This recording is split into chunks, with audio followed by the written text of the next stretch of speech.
Hi everyone. It's great to see you again. Thank you for taking the time to join us today. Today, we have a brand new story to share with you. So, let's get started. The door was open for me after a long day at work. My shoulders were heavy from being tired. My only needs were a hot meal, some peace, and maybe some time with my wife. It wasn't too much to ask, was it? Instead, there was quiet and the strong smell of something that had been heated up or, worse, takeout again. There were lots of shopping bags from expensive shops on the dining table, and they all had logos that made them look expensive. As I put my suitcase down, I didn't miss the irony. I was pulling my back out to help her, but she was just sitting on the couch and looking at her phone without even looking at me. "Hey," I said, trying to keep my tone light even though I was getting angry. "What are you having for dinner?" It wasn't even like she looked up. I put in an order. "It will be here soon." This had happened before. It had even turned into a habit. The lasagna and soup she used to make for me when I got home were long gone. The kitchen felt like a museum, with nothing in it and no one using it.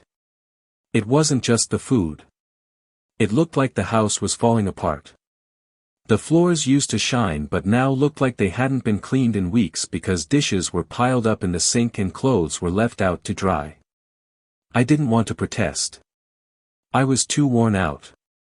But I couldn't help but feel angry as I looked around at what I saw. All to make sure we had a good life, I worked hard every day, taking on extra tasks and going through stress and sleepless nights. What did I get in return? A wife who didn't seem to care about keeping the house clean or even noticing how hard I worked. That night, after the takeout boxes were thrown away and the quiet between us got unbearable, I chose to bring it up. I began slowly, "Listen, we need to talk." The way she rolled her eyes barely covered how mad she was. "What now?" "This is about it. About us. I need help, I can't do this by myself. I need your help." I wasn't ready for how hard her answer hit me. "I didn't marry you so I could be your maid or cook for you. Hire someone if you want that." The words were cold and sharp, hanging in the air. My mind was jumbled. This wasn't the woman I married. The woman who used to love us, our home, and me. I tried to reason with her and explain things, but she wouldn't listen. With a wave of her hand, she told me she had better things to do than argue about pointless things. That's when I realized how far apart we had become. Our needs were also not being met while she was away from the house. It seemed like all she saw me as was an ATM, a way to get money to pay for her fancy lifestyle. The worst part? She didn't seem to feel at all bad about what she did. That night, as I lay in bed and stared at the ceiling, I became angry instead of tired. It had to get better. I couldn't keep going back to this idea of not being appreciated or cared for. It was getting worse between us, and I wasn't sure how much longer I could handle it. I was still angry when I woke up the next morning after that tiring talk. Things were tense between us before I even opened my eyes. That morning, she was up and sitting in the living room with her coffee, as if nothing had happened. At the same time, I was getting ready for another hard day at work. I considered ignoring it, like I had done many times before. But something inside me broke. I wasn't going to let it go this time. As I sat down with my coffee and looked across at her, I tried to close the gap once more. I tried to keep my tone as even as possible and told them, "I don't think you understand how much this is bothering me. Every day I'm tired when I get home, and I feel like I'm the only one pulling my weight here." She didn't even move. While looking through her phone, she couldn't take her eyes off of it. When she finally looked up, her face showed that she was very annoyed. "Why do we need to do this again? I told you last night that I'm not your maid. I'm not here to give you everything you want." Her tone was so cold that it hit me like a slap. I answered, my voice rising even though I was trying to stay calm, "That's not what I'm asking for. I want to be with someone who cares about this relationship as much as I do and makes it better." Her laugh was sour and almost mean. Do you think this is a partnership? First, let's be clear. I didn't agree to work for you. I set my own goals and live my own life. It's your fault if you don't like it. I got a chill from what she said. This wasn't just a quick point. That's what it said. There was no question in her mind about what was going on. She had drawn a line in the sand. She wasn't willing to adapt, give in, or even recognize the things I was giving up. What about us? I asked. Now there was a hint of anger in my voice. What do you think about what's going on with us? She let out a big sigh, as if she was bored with the whole thing. Remember what I told you before? You married the wrong woman if you want a maid who cooks, cleans, and does everything you want. I'm not going to change who I am because you don't think I appreciate you. That's when I realized how big the gap had grown. She didn't think of herself as part of a group. She thought that marriage was only good for one person. Because I worked hard, I could pay for her lifestyle while she was carefree. Before I went to work, I stood by the door and watched her watch TV while she was being lazy. I said in a low but strong voice, "This can't go on. We need to give up something." As always, her answer was very sharp. "You should think about what you really want, because I'm not going to change." Her words kept playing over and over in my head as I walked out the door. I started to really see her for who she was for the first time. This wasn't the woman I thought I was married to. This person cared more about her comfort and how she looked than the person who was standing next to her. I began to question whether staying in this marriage was worth the trouble for the first time. I couldn't concentrate at work that day. I kept hearing her words over and over in my head. I won't change. The fact that it was so final hurt. It wasn't just what she said. The way she said it made me feel like it didn't matter at all. During my lunch break, I stared at my phone and looked through old pictures of us when things were good. I couldn't believe we were now where we were. I didn't know what to say, but I did know one thing for sure. I could not live this way any longer. I knew what I wanted to do by the time I got home. It was my job to change if she wasn't going to. Stop giving her money to be irresponsible. You will no longer be taken for granted. I didn't just walk in and start a fight. I just took my laptop to the bedroom, logged into our shared accounts, and left. The reality show she was watching kept her attention so well that she didn't even notice when I canceled her other credit cards. I gave her one, but told her she couldn't spend more than that. She would have to figure it out on her own if she wanted anything else. I got up earlier than normal the next morning, ready to make things different. I started getting my accounts in order while she slept in, as she always does. I looked over all of her bills and saw all of the unnecessary things she had bought in the last few months, like brand handbags, expensive meals, and spa appointments. It really made my blood boil.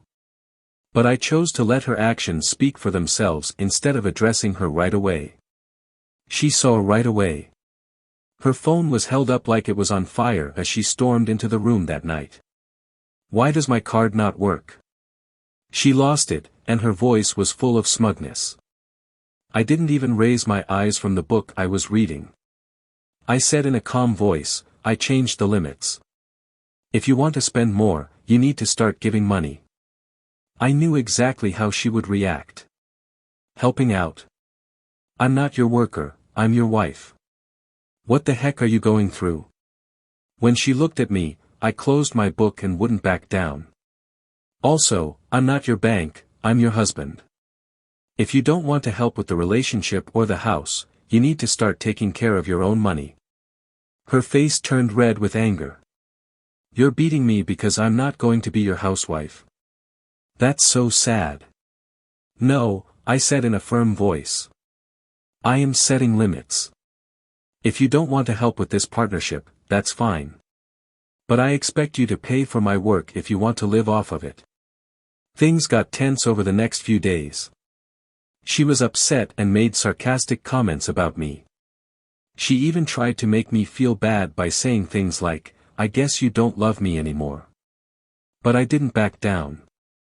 When she tried to buy an expensive pair of shoes but couldn't, she got angry again and called me dominating. I didn't give in to her charms. I just told her what I already told her. You can earn nice things if you want them. The most interesting thing to me was how quickly things changed between us. She avoided me more and spent more time with her friends outside the house. I heard her on the phone yelling at me and making herself out to be the victim. I didn't care, though. I wasn't doing this to get her okay with it. I did it to keep my mind clear. Like I was getting back a part of myself for the first time in years. It wasn't about the cash. It had to do with respect. I had done everything I could to make her happy for a long time. I saw now that her happiness wasn't tied to our marriage. It had to do with what I could give. I was done being her safety net. As I lay in bed each night, I felt more and more clear. It wasn't just about telling her how much she could spend. It had to do with deciding how much I could handle. Every day that went by, I could feel myself getting closer to making a choice I never thought I'd have to make. In no time at all, the flaws in her perfect exterior began to show. The FedEx guy was the first sign. I heard the doorbell ring while she was talking quickly about why her payment wasn't going through. The way she messed up and said it was a bank mistake was almost funny. Eventually, she had to cancel the order.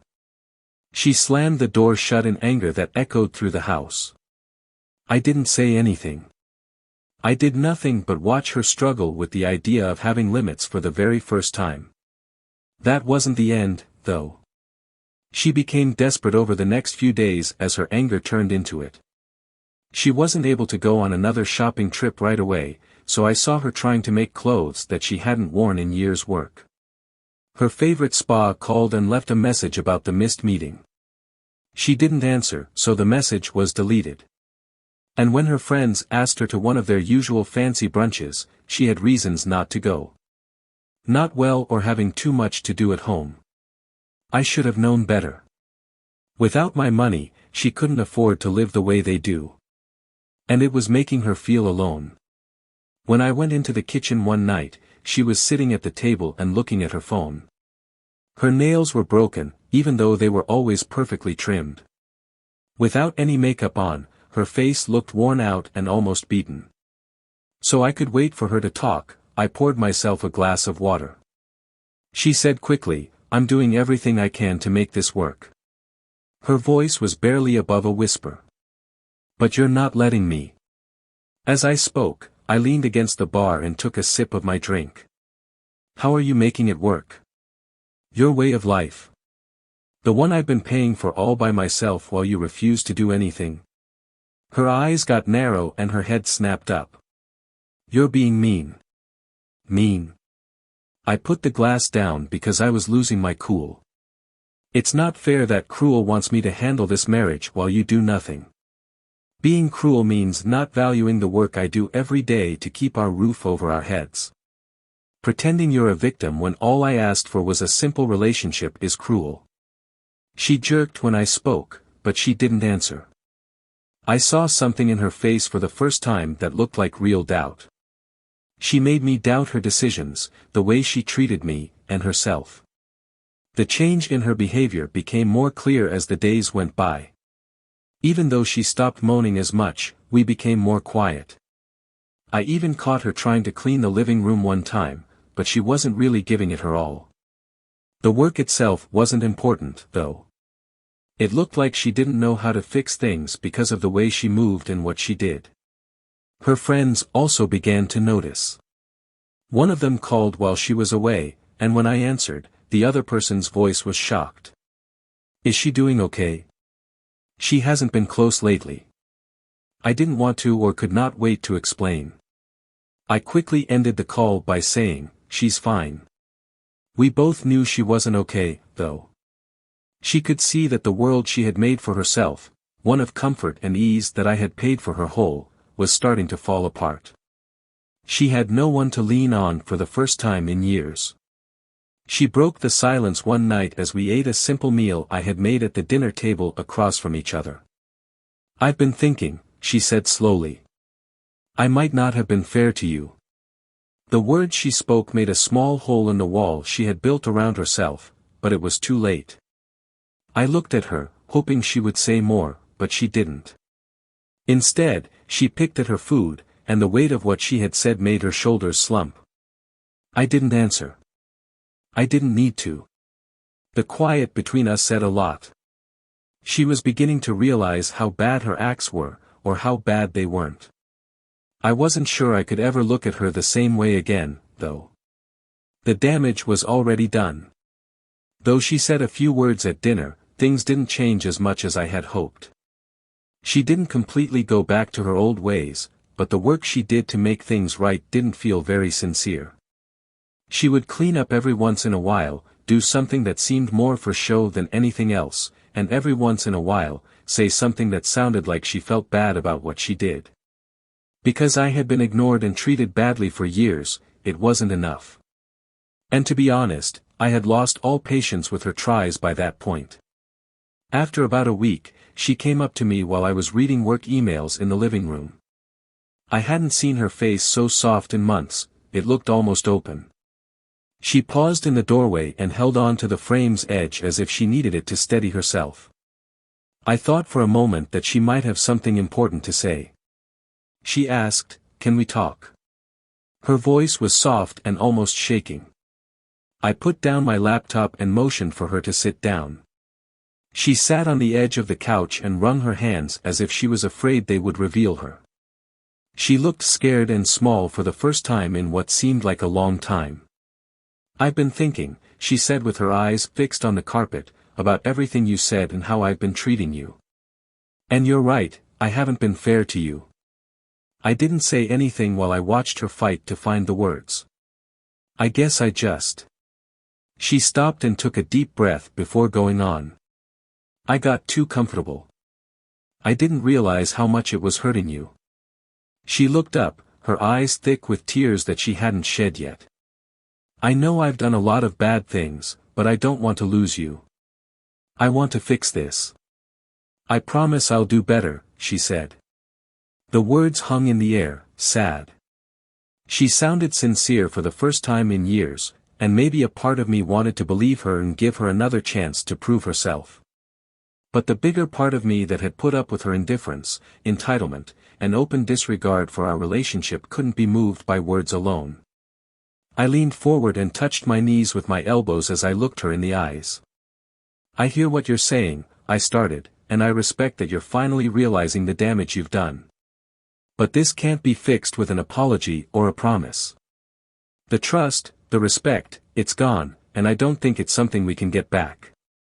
Her face slumped, and for a moment I thought she was going to cry. But she straightened her back, and her words changed from sadness to desperation. "I can change. I will do anything. Please give me a chance." I shook my head, feeling the weight of my choice fall on me like a heavy blanket. "You've had so many chances, I can't keep track of them all. Each time, you picked yourself over us. Being like this isn't okay. I can't keep hoping for something that isn't there." She reached out and grabbed my hand in a way that felt more like holding on than connecting. "Please," she whispered, and her voice broke. I pulled my hand back slowly but strongly and said, "I love you. I needed your love when it counted, when I came home tired and just wanted a partner, when I asked for help and you turned me down. Love isn't enough anymore, not after everything." She finally shed a silent tear. I didn't feel happy or righteous, I just felt very sad and worn out. Things had to end this way, even though I didn't want them to. She stayed there for a while and quietly cried while I sat there. She got up and left the room in the end, leaving me to think alone. I could no longer love or build a life with the woman I used to be with. No amount of tears or promises could change that. After that night, there was a heavy silence in the house that wasn't at all peaceful. I was alone with my thoughts while she stayed away and went to the guest room. There were no more pleas, empty promises, or claims that things would change. She seemed to finally understand what I'd been trying to say for weeks, that the bridge between us was broken and couldn't be fixed. On a Saturday morning, I woke up early. My choice was heavy, but I was determined. It was time for this part of my life to end. I could see the framed wedding picture on the fireplace, the decorations she chose, and the expensive furniture we never really used as I walked through the quiet house. They reminded me of the life we had tried to build together. It all felt empty now, like parts of a relationship that had died a long time ago. Getting a roll of trash bags, I began to pack her things, including her clothes, expensive handbags, and shoes that probably cost more than all of my clothes put together. I put each one into a black bag one at a time. Everything I packed was like getting rid of a layer of weight I'd been carrying for years. I stopped being mad. I wasn't angry. I was done. There was almost nothing left when she woke up. She rubbed her eyes as she walked into the living room. When she saw the bags lined up by the door, she stopped moving. Her face changed from being confused to shocked to angry. "What the hell is this?" she asked with a sharp voice. I said in a calm voice, "This is me moving on. This relationship has been too hard for me to handle on my own for too long. You need to leave." Her eyes got bigger, and I thought for a second that she was going to argue. But she crossed her arms and sneered in defense. "I can't be thrown out. In what direction should I go?" I replied, "That's no longer my concern. Remember that you told me you didn't need me? Show it. Make your own life the way you think you should have it." The way she looked at me made it seem like she didn't know the man standing in front of her. She might not have. Perhaps for the first time in years, I was finally being strong for myself in a way she didn't expect. She lost faith, so she gave it one more shot. She said, "I can change," and her voice got softer. "We can fix this." I turned my head away. There were times when you could change and fix things. I'm no longer mad, but I can't live this way any longer. I deserve better. Her silence said a lot. I heard her steps going back to the guest room as she turned around and left. I didn't get it. I worked on packing up the last of her things instead and put them by the door. In the afternoon, she asked a friend to come get her. Leaving, she didn't say goodbye, she just grabbed her bags and walked out the door. As I watched from the window as the car drove off, I felt a huge sense of relief. The house was quiet, but the silence felt different this time, almost freeing. I began to take back my life over the next few weeks. I moved the furniture around, took down the wedding pictures, and gave away the things we bought together that I didn't need anymore. After years, the house felt like mine again. It was a place where I could start over and breathe. Friends started to call and ask how I was doing. I was honest. I felt better than in years. I got back in touch with people, went out more, and remembered what I loved. I felt like myself again little by little. I noticed something one night as I sat on the back porch with a glass of wine and watched the sun go down. I was free of the anger, irritation, and tiredness that I had been carrying for a long time. I felt peace that I hadn't had in years in its place. I wasn't just getting by anymore. I was alive. I was excited about the future for the first time in a long time.